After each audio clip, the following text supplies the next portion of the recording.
Your life at every level of wealth. Level 1. Broke. You wake up and the first sound you hear isn't an alarm, it's your phone buzzing on the nightstand, cracked screen, obviously, at 5% battery because charging it overnight felt like a luxury you kept forgetting about.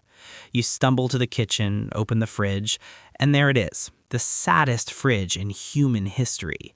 Half a bottle of ketchup, suspicious leftovers from 3 days ago, and cereal, no milk, because milk ran out Tuesday and this is Friday. So you eat dry cereal like a prisoner and open your banking app. $3.17. That's not a bank account, that's a cry for help. Now, here's the thing people don't understand about level 1. It's not just about being broke, it's the mental weight of being broke. Every single decision is a math problem. Do I buy lunch now or save this $3 for the bus fare tomorrow? Do I pay the phone bill or the electricity bill? I can't do both. I'll do the phone bill. At least I can use my phone in the dark. You scroll Instagram and there's your old classmate on a beach in Greece holding a cocktail that probably cost more than your entire weekly budget. And instead of feeling inspired, you feel tired. But here's the plot twist. Level 1 is actually one of the most important levels because level 1 either breaks you or builds you. For some people, the $3.17 moment is the moment they give up.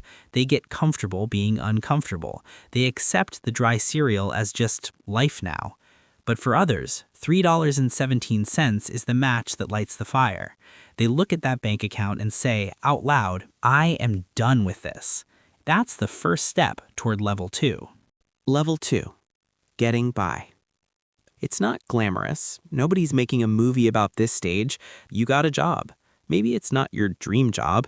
Maybe your coworker Karen microwaves fish every single day at noon without apology, and you are one bad day away from quitting. But you stay because the money hits. And now, for the first time, you download a budgeting app, you start tracking expenses, and you realize with genuine horror how much money you were spending on random stuff.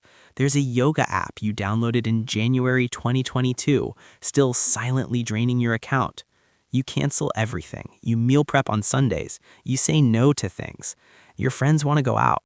Dinner, drinks, the whole thing. And you're sitting there doing the mental math like, okay, if I split an appetizer and drink water and leave before dessert, I can survive this for under $15. And they think you're being cheap. But you're not cheap. You're building. Because every time you say no to something you want, you're saying yes to something bigger. You're stacking, slowly, brick by brick. Early mornings, late nights, maybe you pick up a side hustle. There's no celebration when you hit $500 in savings for the first time. But you know. You check your bank account, and for the first time in a long time, you smile. Not because you're rich, but because that number has more than one digit before the decimal point. Progress. Tiny, quiet, invisible progress. And it tastes better than anything you've eaten in a while, including the dry cereal. Level 3. This is where most people live and they don't even realize it.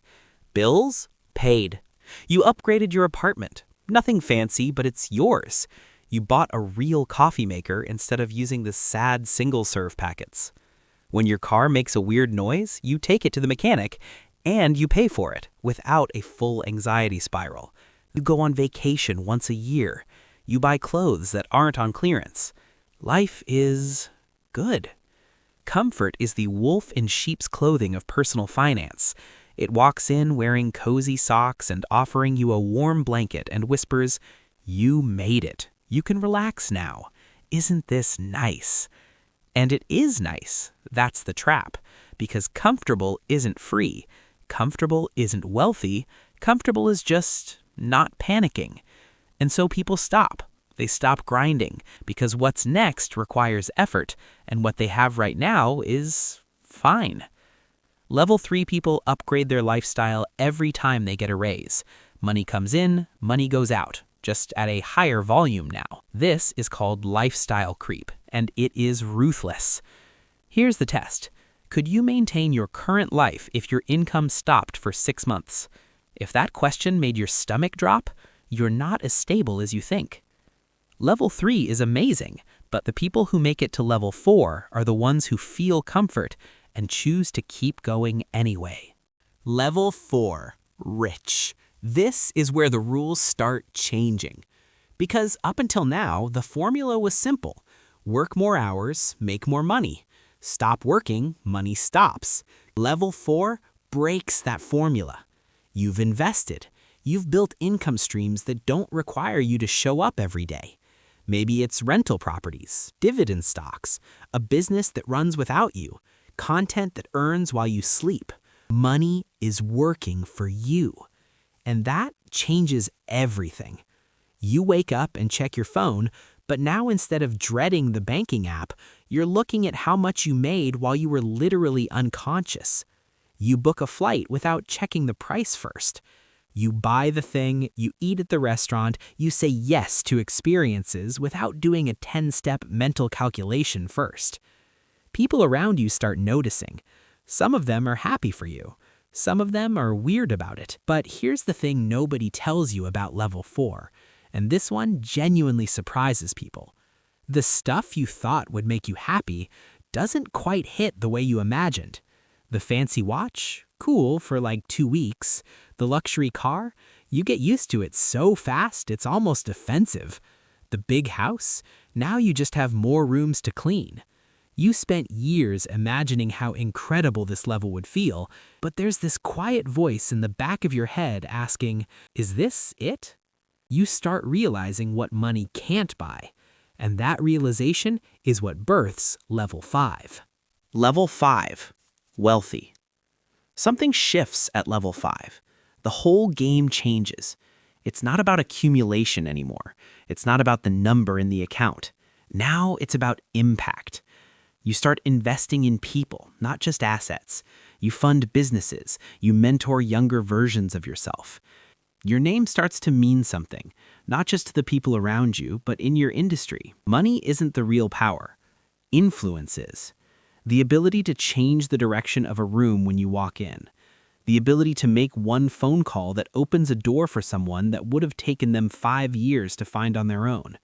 The people at level 5 tend to work harder than they did at level 2, not because they have to, because they want to, because they found work that feels like mission. Level 6, ultra wealthy. Here's the thing about level 6 that most people get wrong. They imagine it as the ultimate arrival, the final destination, the place where you've won the game and you get to kick back forever. But that's not actually what it looks like. At level 6, money is just a tool. Like genuinely, it's a resource, not an identity. You fund ideas that most people think are crazy. You back founders who remind you of yourself at level 2, hungry, relentless, a little bit reckless. You sit in rooms where actual decisions get made, policy decisions, industry decisions, decisions that will affect millions of people who will never know your name. The world around you moves differently at level 6, and the weight of that, the responsibility of that, is something that keeps the wisest people at this level deeply humble. The climb was the point. You look back and you actually think about it. The $3.17, the dry cereal, the gas station hot dog, and instead of shuddering, you feel something close to gratitude. Not because being broke was fun, it wasn't, but because every single one of those moments was making you, building you, installing the version of yourself that could actually handle what level 6 requires. If you handed most people level 6 money without the level 1 through 5 journey, they would destroy it. Lottery winners go broke because the wealth without the growth means nothing without the person behind it.